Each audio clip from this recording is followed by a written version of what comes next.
ബഹുമാനപ്പെട്ട മുഖ്യമന്ത്രിക്ക് ഒരു നിമിഷം ആഭ്യന്തര വകുപ്പ് വഹിക്കാനുള്ള യാതൊരു അർഹതയില്ല, ഒരർഹതയില്ല. അദ്ദേഹം ആ കാര്യത്തിൽ അമ്പേ പരാജയമാണ്.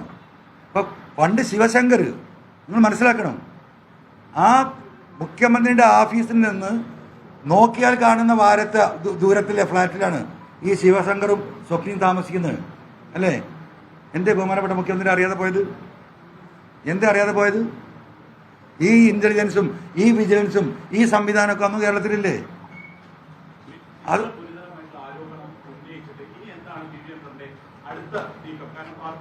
DB Anwar ചിലപ്പോൾ കയറെടുത്ത് തൂങ്ങായിരിക്കുന്നു, അത്രേ ഉള്ളൂ. എന്തൊക്കെ അതാണ്. മുഖ്യമന്ത്രി വിചാരിച്ചാൽ 10 മിനിറ്റ് സമയം വേണ്ട. താങ്കൾ മാത്രമല്ല, ഘടകകക്ഷികളും ആവശ്യപ്പെട്ടിട്ടുണ്ട്.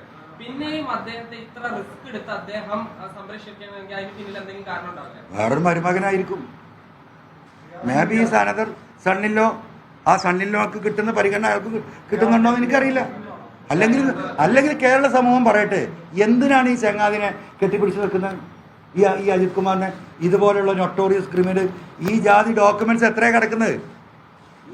എന്നിട്ട് അപ്പം വിജിലൻസ് അന്വേഷണത്തിന് 6 മാസം. കാരണം പണി മിനിറ്റോട് കൊടുക്കും. DGP ഇതിങ്ങനെ വായിച്ചിട്ട് ആ കമ്പ്യൂട്ടറിൽ ഫീഡ് ചെയ്തിട്ട് ചെക്ക് ചെയ്യുന്ന പറഞ്ഞാൽ ഇത് കാണും, കൊടുക്കുക സസ്പെൻഷന്, മനസ്സിലായോ? എന്നിട്ട് ഇതെല്ലാം കൂടെ എടുത്തൊരു തൊക്കിലേക്ക് 6 മാസം കഴിഞ്ഞിട്ട് വാട്ടാ. എന്താ ഏർപ്പാട്? ഇതാണോ സഖാക്കൾ മനസ്സിലാക്കുന്നത്? ഇതാണോ പാർട്ടി ലൈന്? ഇതാണോ കമ്മ്യൂണിസ്റ്റ് പാർട്ടി? ഇവിടെയാണ് പ്രശ്നം. ഇനി ഈ ഒരു മനുഷ്യന് വേണ്ടി ഈ പാർട്ടി സംവിധാനം അങ്ങനെ തകർക്ക്, അതിനാണോ പാർട്ടി നേതൃത്വം കൂട്ടുനിൽക്കുന്നത്? ഈ ഒരു കമ്മിറ്റ്മെന്റ് ഇല്ലേ?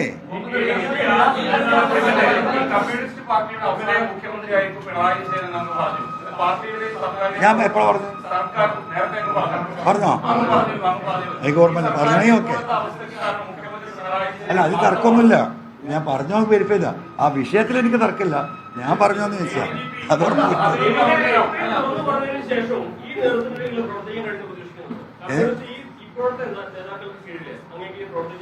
ഞാൻ ജനങ്ങളായ സഖാക്കൾ ഇവിടെ ഉണ്ട്, സഖാക്കളല്ലാത്ത ജനങ്ങൾ ഇവിടെ ഉണ്ട്. ഇവിടെ ജനങ്ങളാൽ നയിക്കപ്പെടുന്ന ഒരു സമൂഹമുണ്ട്. അതിലൊരാളായിട്ട് ഇങ്ങനെ പോലങ്ങളൊന്നും ചെയ്യില്ലല്ലോ. ഇന്നും ചെയ്യോ? കേരളത്തിലൊരു രാഷ്ട്രീയ നെക്സസ് പ്രവർത്തിക്കുന്നു എന്നുള്ളത് എല്ലാ പ്രധാനപ്പെട്ട പാർട്ടിയിലും നേതാക്കന്മാരുണ്ട് എന്ന് പറഞ്ഞു. അതിൽ ആരൊക്കെ ഉണ്ടെന്നുള്ള വെളിപ്പെടുത്തിക്കൂടെ? എന്റെ പൊന്നാര അഷ്കര, എന്തിനാ അത് അന്വേഷിക്കണത്? ഇവരെല്ലാവരും ഒറ്റക്കെട്ടാണ്. എല്ലാവരും ഉണ്ട്.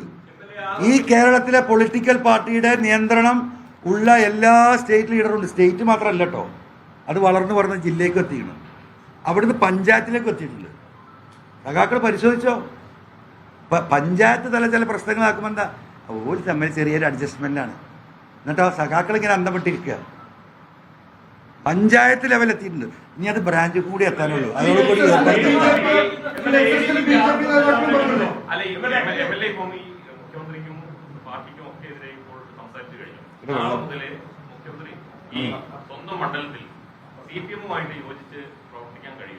എനിക്കോ പിന്നെന്താ?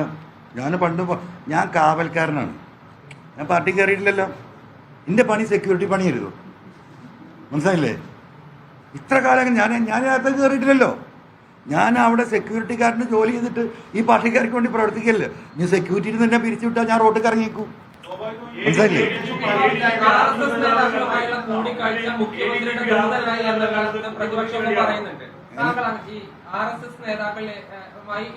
കൂടിക്കാഴ്ച നടത്തിയത് മുഖ്യമന്ത്രിയുടെ ദൂതനായിട്ടാണ് എന്ന് പറയുന്നുണ്ട്. അങ്ങനെ മുഖ്യമന്ത്രിക്ക് കേന്ദ്ര സർക്കാരിന്റെയോ ഈ RSSന്റെ അത്തരം ഒരു ഭീഷണി ഉണ്ടെന്ന് താങ്കൾ മനസ്സിലാക്കുന്നുണ്ടോ? ഇതിനിപ്പോൾ ദൂതും എന്താ പറയുക പാറാവൊന്നും വേണ്ടല്ലോ. ഈ ADGPയും പൂരം കണക്കലും ഈ പറയുന്ന അവിലും കഞ്ഞിയും ഈ സാമ്പാറും ഒക്കെ എത്രയായി തുടങ്ങിയിട്ട്?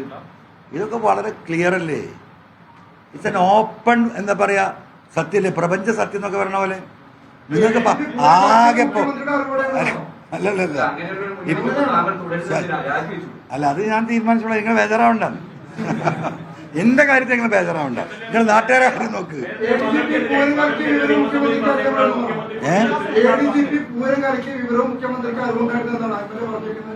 അത് നിങ്ങൾ ബഹുമാനപ്പെട്ട പാർട്ടി സെക്രട്ടറിനോടൊന്ന് ചോദിക്കുക. ഈ കാര്യം മനസ്സിലായില്ലേ? അതിന് ഞാൻ ഉത്തരം പറയണ്ട, എന്റെ ഉത്തരം ഇതിലൊക്കെ ഉണ്ടല്ലോ. മകൾ